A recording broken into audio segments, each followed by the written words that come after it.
दिल्ली में एनएसडी यानी कि नेशनल स्कूल ऑफ ड्रामा में चल रहे भारत रंग महोत्सव के अंतिम संस्थान के चेयरमैन परेश रावल भी पहुंचे। उन्होंने इस कार्यक्रम के लिए सभी को धन्यवाद किया और इस मौके पर भारत 24 के संवाददाता सौरभ शर्मा ने उनसे खास बातचीत की, जहां उन्होंने अपनी फिल्मों के बारे में काफी कुछ बताया। कुछ सुनवाते हैं। नमस्कार दोस्तों, मैं हूं सौरभ शर्मा। आप देख रहे हैं भारत 24। दोस्तों, जिस शख्सियत से आज मैं आपको मिलाने जा रहा हूं, उनके लिए 2 लाइनें कहना चाहूंगा। ये वो दरिया है जिनको अपना हुनर मालूम है। ये वो दरिया है जिन्हें अपना हुनर मालूम है। ये जिस तरफ भी चल देते हैं, रास्ता अपने आप हो जाता है। परेश जी, बहुत बहुत स्वागत है। Thank you so much for such generous words. Paresh ji, क्योंकि एनएसडी से आप अभी चेयरमैन हैं और इतना महाकुंभ हम देख रहे हैं 21 दिनों का, और रामनाथ कोविंद जी ने आपको सिलेक्ट किया था। अभी मेरे ख्याल से आखिरी 4 साल के लिए ये आखिरी टर्म है, लेकिन इतना खूबसूरत महाकुंभ, जैसे मैंने एंट्री की, I saw the colourful things. तो इस महाकुंभ के लिए जो लगता है, और इतना सुंदर तरीके से जिस तरीके से एनएसडी के लोग आते हैं, अपनी प्रेजेंस देते हैं, मिलते जुलते हैं, आपको लगता है कि ये एक मिलना जुलना और अपने अनुभव बांटना ये होना चाहिए और अलग अलग सिटीज़ में ये बिल्कुल होना चाहिए। और ये हमारे हिंदुस्तान जैसे देश में जहाँ पे इतनी बड़े लेवल की डाइवर्सिटी है, अलग अलग किस्म के, अलग अलग कल्चर के, अलग अलग बोली के लोग हैं, वहाँ पे एक सबका एक दूसरे के साथ मिलना, उनको जानना, पहचानना, आर्ट के ज़रिए पहचानना, उनके कल्चर को आर्ट के ज़रिए पहचानना, I think it's a beautiful exchange. जैसे महाकुंभ है, वाकई महाकुंभ है एक दूसरे को जानने का। 15 सिटीज़ में 200 से ज़्यादा प्लेस, और अभी एक वर्ल्ड रिकॉर्ड भी बनने जा रहा है।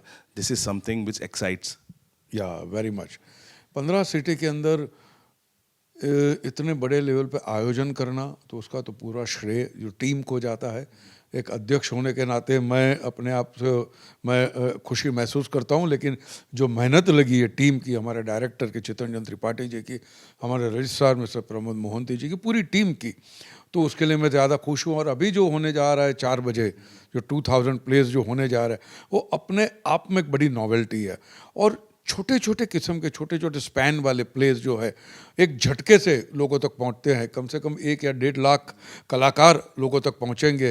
ये आई थिंक ये थिएटर का 5G कह सकते हैं आप। या बिल्कुल सर, देखिए ये थिएटर की ताकत है। बहुत सारे प्लेस हैं जिनका एडेप्टेशन हमने अपनी फिल्मों में लिया है, एडेप्ट किया है, हमने फिल्में बनाई है। आपको लगता है कि थिएटर इतना इम्पैक्टफुल है कि एक फिल्म क्या, एक सीरीज़ पूरी हम बना सकते हैं, जिसके ज़रिए हम कम से कम अपनी जो ऑडियंस है वहाँ तक एक मैसेज के तौर पे भी उन्हें पहुँचा सकते हैं? या मेरे ख्याल से थिएटर का जो मैसेज है इमीडिएटली पहुंचता है। थिएटर के मैसेज में कोई मिलावट नहीं होती, कोई फिल्टर नहीं होता, बिल्कुल सीधा सीधा उसी इंटेंसिटी के साथ में, विदाउट जनरेशन लॉस के बगैर पहुंचता है। तो वो मुझे लगता है ज़्यादा प्रभावित करता है। थिएटर तो बहुत ही, जैसे हम कहते हैं कि रामायण कहिए, महाभारत कहिए, भागवत कथा कहिए, सब थिएटर है। लोग बैठते हैं और आप उनको सुनाते हैं, वो सब थिएटर ही है। तो फिल्म से ज़्यादा मैं समझता हूँ प्रभावित होते हैं लोग थिएटर से। तो एक और थिएटर, जो मैं खाली आपसे कहूँगा कि जब ये छाया गीत आता था टीवी पे, तो मुंबई के अंदर थिएटर के हाउसेस बहुत कम हो गए थे, लोग जाते नहीं थे। तब लोगों को दहशत हो गई थी कि ये थिएटर बंद तो नहीं हो जाएगा। तभी किसी ने कहा था, live entertainment never goes out of fashion. Live entertainment हमेशा रहेगा, आपके साथ रहेगा। क्योंकि हमने आपको हमेशा से एंटरटेन करते देखा है। बेहतरीन फिल्में, बेहतरीन अदाकारी, बेहतरीन किरदार, बेहतरीन स्टोरी। अभी कुछ वक्त से कुछ फिल्मों ने हमारे ऑक्सीजन देने का काम किया थिएटर्स को। गदर आई, जवान आई, पठान आई।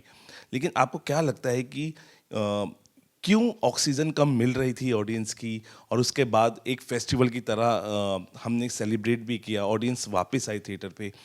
क्या आपको लगता है कि क्या वजह रही कुछ दिनों में, कुछ सालों में ऑडियंस नहीं पहुंची थिएटर्स?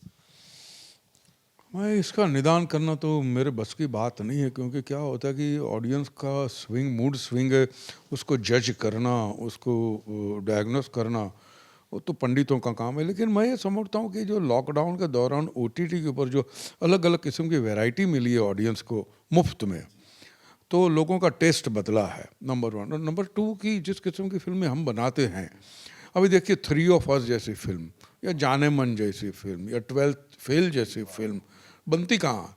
जब वो बनती है लोग उसको पसंद करते हैं।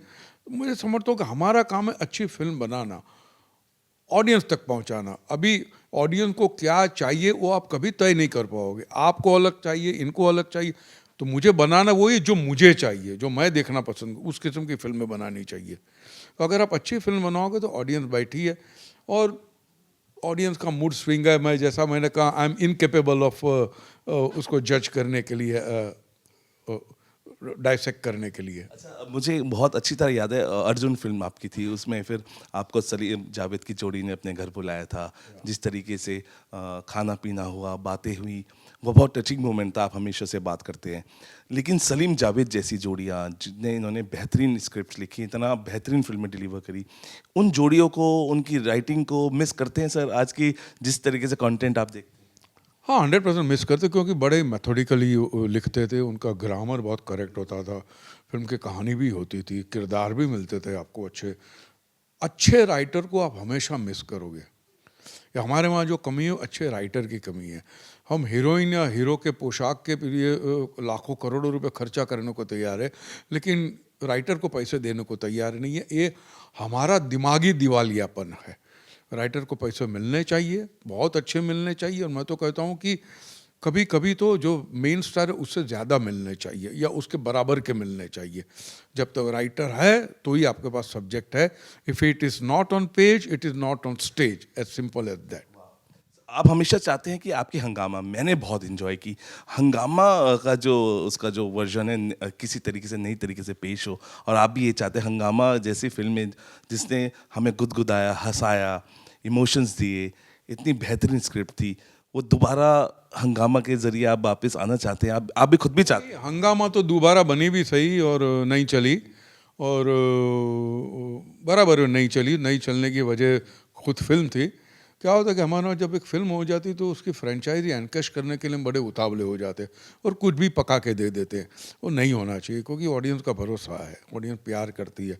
You don't kill your own babies, ये ऐसा ही हुआ था। तो फिल्म कहानी अच्छी होनी चाहिए। परेश जी, क्योंकि वक्त की कमी होती है, लेकिन आप इतना बेहतरीन तरीके से अपनी बात को रखते हैं, और जिस तरीके से हमारी, क्योंकि योगी जी ने बहुत मीटिंग्स भी की सब डायरेक्टर्स से की, अभी फिल्म सिटी आ रही है नोएडा में, जिसका काम बहुत जल्दी शुरू हो जाएगा। आपको लगता है कि फिल्म सिटी अलग अलग स्टेट्स में, एनएसडी के जो अलग अलग स्टेट्स में होने चाहिए, ताकि जो हमारा टैलेंट है उसको बढ़ावा मिल सके, और सिटीज़ में ये पहुँचे, ताकि हम और लोगों को बढ़ावा दे सकें? वहाँ मैं जहाँ तक एनएसडी की बात है तब तक वहाँ मैं मानता हूँ, और जहाँ तक फिल्म सिटी की बात है, हर सिटी के अंदर होना ही चाहिए। पर हर सिटी के अंदर फिल्म सिटी के साथ साथ प्रोड्यूसरों को भी एक को प्रोत्साहित कर सके वैसा वातावरण बनना चाहिए। और जब फिल्म बन जाए तो उसके डिस्ट्रीब्यूशन के लिए भी एक रॉबस्ट मशीनरी होनी चाहिए। और कई लोग हैं जिनको फिल्म डिस्ट्रीब्यूटर मिलते नहीं हैं, उनको थिएटर मिलते नहीं हैं। आज गुजरात के अंदर अगर आप गुजराती फिल्म बनाएंगे तो आपको थिएटर मिलते नहीं है उतने, जैसे कि मराठी के अंदर आपको प्राइम टाइम देना पड़ता है मुंबई में, वैसा गुजराती के अंदर भी होना चाहिए। वैसा हर जगह प्रोड्यूसर को सपोर्ट एक सिस्टम खड़ी करनी चाहिए।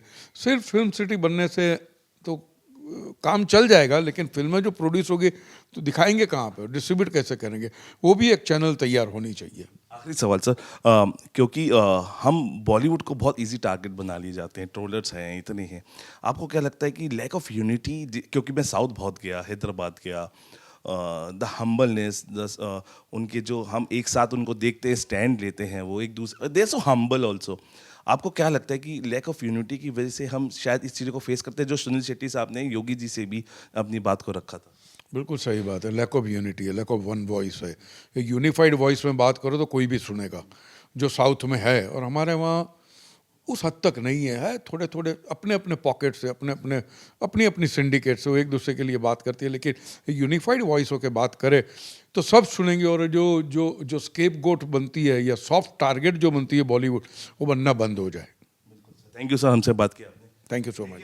परेश जी थे, बहुत हम तो चाहते हैं और थोड़ा सा लंबा इंटरव्यू, लेकिन वक्त की कमी है, अभी और लोग इंतजार करें, लेकिन इनके लिए जाते जाते यही कहना चाहूँगा, हुनर सब में होता है, फ़र्क सिर्फ इतना होता है, किसी का छिप जाता है, किसी का छप जाता है, और परेश जी का जो हुनर था हमें हमेशा से हमारे दिल पे छपा है और छपता रहेगा। ऐसे ही वो एंटरटेन करते रहेंगे और फिल्में हैं जो पाइपलाइन में है और ऐसे ही एंटरटेनमेंट का वो डोज आपको देते हैं, जैसे देते आए हैं कई सालों से।